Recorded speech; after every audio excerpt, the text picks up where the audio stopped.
Alright, let's see if I can zoom in on this. And there's the boat coming on the travel lift. I'll stand out this way a bit more and get a better view of it.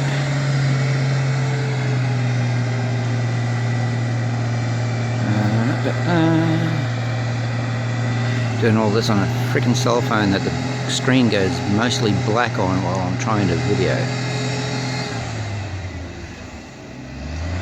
And it's so shaky. I wish I had a fucking purpose-made camera with me right now. The camera I usually use has an auto steady on it. And this fucking old cell phone, nope.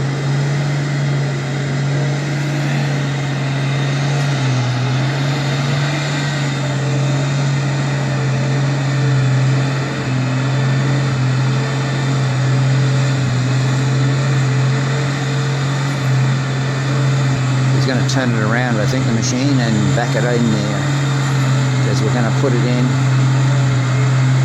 stone first into the area we want to put it.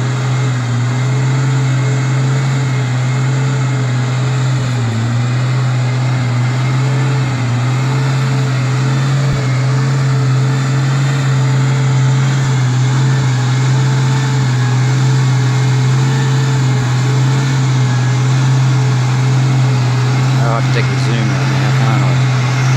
That'll help with the steadiness of the image. Boy, that's a big boat.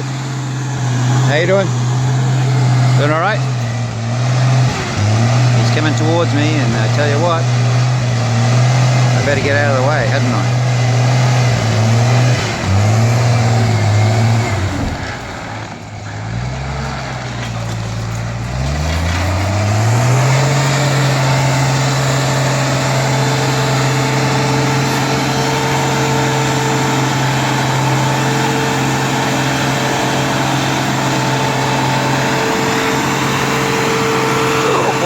All the way up.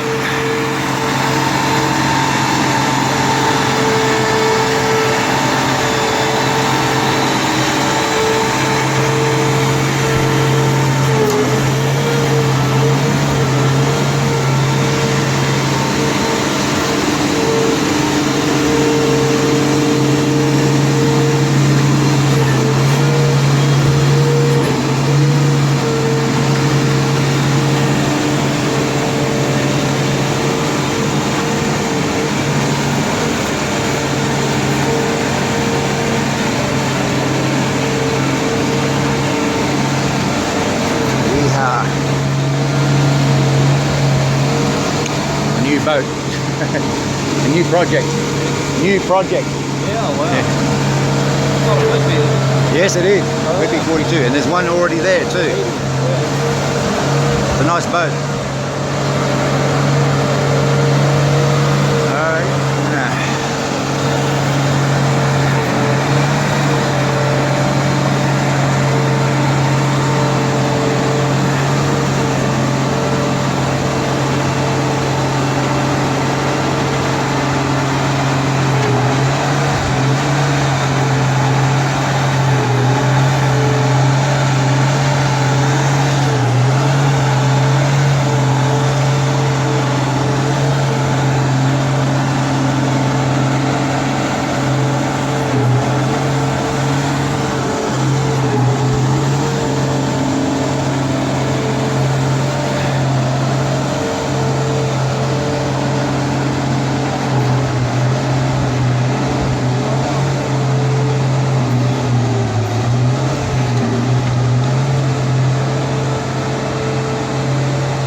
Let's move those frames. Alright, I'm going to turn this off because... Alrighty.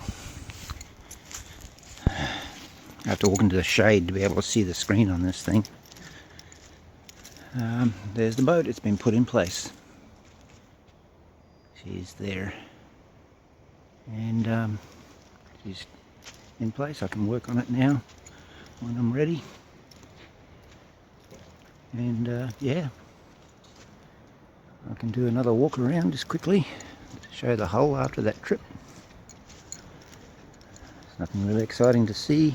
I had to seal up a few test holes down here at one stage when it was back in the other marina.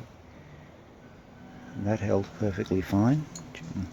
They'll have to be cleaned off and resealed with some epoxy or polyester resin, and then use some gel coat over the polyester probably. Yeah, look at that rudder. That is really much bigger. And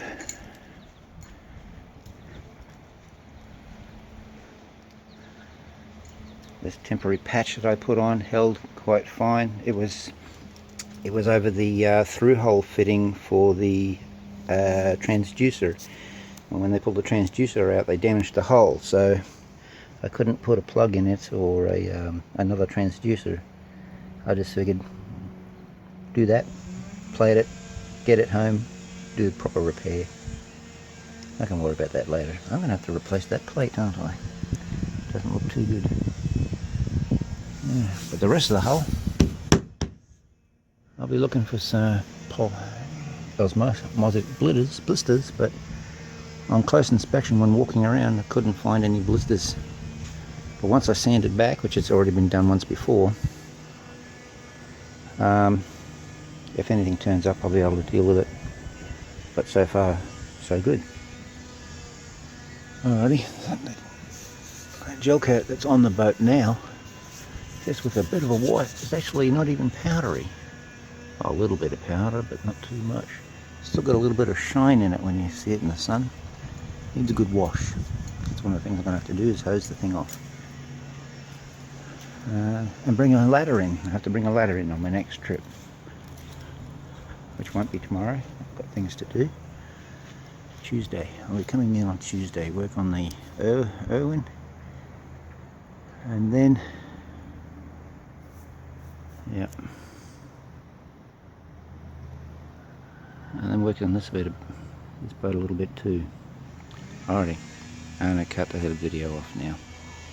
Thanks for watching. See you later.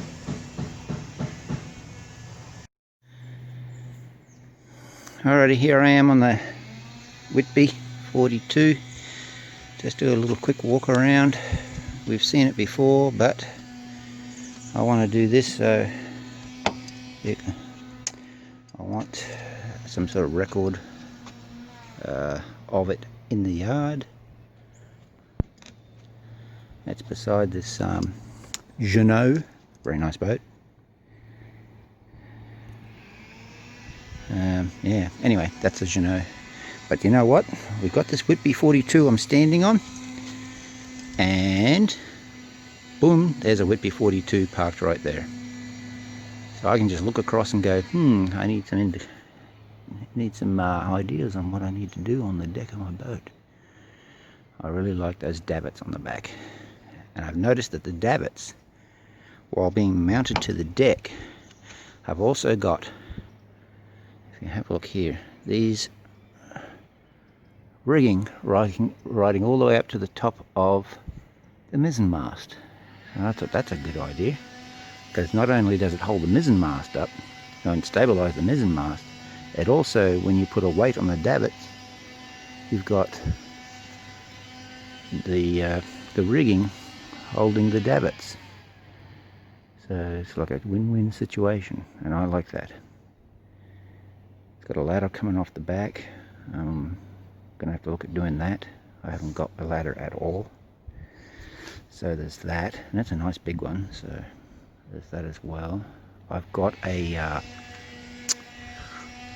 stern rail now that I took off the Isabella, and I'll modify it so that it opens in the middle just like this one does through here. You can see the gap there. There's actually you can just see there, there's a the top rail is actually folded up. That won't be hard to do with creating an opening that can open and shut on the stern rail that I've picked up. Now if we look a bit further forward, I can see from here, I'm going to walk over to the back of the boat, of my boat. Make sure I don't walk off the stern. And I can see it's got a hard dodger on it. I don't know that I'll do that. I'm going to go with the bimini, which can be peeled back, and that way you can still look up at the sails sometimes if you need to. Or maybe I'll put some clear windows in the bimini itself. I'll have a look at it once I get a bimini frame set up. There's already bimini mounts on my boat, so it's a very easy job to set up a bimini that I'll get off Brad. That boat's looking a bit sad. There's water on the deck. Through here you can see his scuppers are clogged. Mine were clogged. I had to clear mine. I need a hose now. Now this is really good. As a little side note, if we look down below the stern of my boat, there's the power point, and right there is access to water. So I've got power, water, and I just have to bring a hose in. I can hose my boat off whenever I need, and I've got water access, and I've got the power to power up the boat when I'm ready. And yeah, so it's all very interesting. Now you'll notice these grandma bars is what they're called, grandmother bars, sitting here on either side of the main mast. I may have to make a set of them. I like them, they look good. They're good for safety when you're working at the mast. When you're working at the mast and you're pulling the mainsail up when you're out in the sea or something like that, you can lean against the railing and so on and so forth. All the boat's bouncing around and you need some stabilization. Now this one's got stanchions all the way around. I've got a set of stanchions with a top cable only. So what I'm going to have to do is I'm going to have to drill holes and put a little bit of a stainless steel sleeve through the middle of the stanchion posts that I'm getting, so I can put a metal cable as well. Towards the front I still got to pick up a pulpit rail, which that one has. Mine doesn't. So I've got to look at that. It's just good looking at this boat and going, that's what I need. That's what it looks like. So yeah, this film will actually help me a lot too. Whenever I need some reference point, I can look at my video and then see what I'm dealing with. So yeah, alrighty, I think that's enough for now. I'm going to turn around. One last look at my boat. Oh my god, I've got a 42-foot Whitby. Alright, talk to you later.